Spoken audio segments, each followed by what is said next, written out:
Yo, what is up, people? Today I'm gonna be teaching you a little bit about how to deal with snakes. So I did do a video on this before. That was a short, simple one. This one, part 2, is going to be a longer and more understandable one for you guys that need a little bit more time to hear a little bit more. So it's a little bit different. These guys are captive snakes, and most snakes that you'll actually catch are going to be wild snakes, obviously. There's a big difference. Wild snakes will tend to move as fast as they can to get away from you, and when you pick them up, they might strike. Very good chance. Now with captive ones, they can still strike, but it's a little bit more rare. So I'm gonna teach you how to pick up snakes, but it might be a little bit more different out in the wild. Just to let you guys know that. Now let's get how to actually catch these snakes. So let's say the snake was going at its fastest trying to get away from you. Your best bet would be if it was like a garter snake, a ribbon snake. It doesn't matter how much size, it just matters what type of snake it is, because they will contain different behaviors. But garter snakes, ribbon snakes, it might strike, bite a little bit, but the bites doesn't really hurt.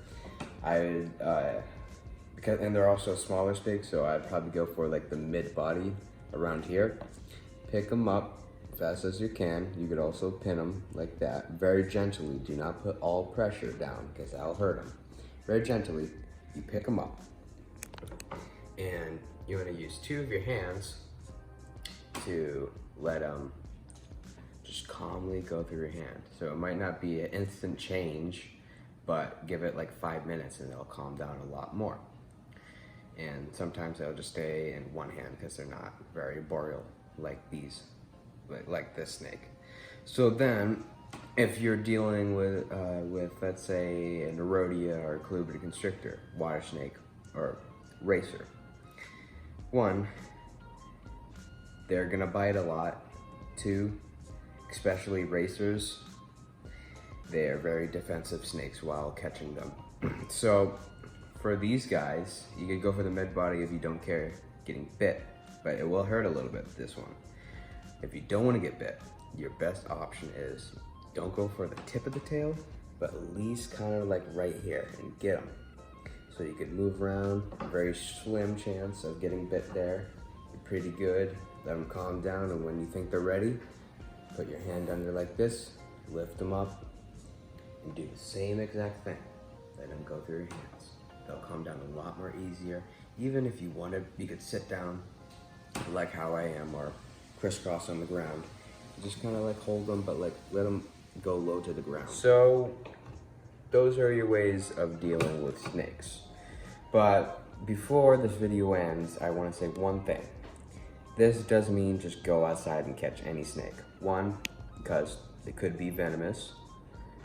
You might not know what snake you're dealing with, such as you could be dealing with a Lapidae or Viperdae, which is not good being bit by. 2, some of these snakes, like constrictors and stuff like that, they could give you nasty bites, like leave you like bad scars. You might have to get stitches. But 3, you might not be ready to deal with snakes. Like after this video, I'd watch a couple more videos. You might learn something new that I haven't told you. But I hope you did enjoy this video. I hope this does help you, and I'll see you on the next adventure.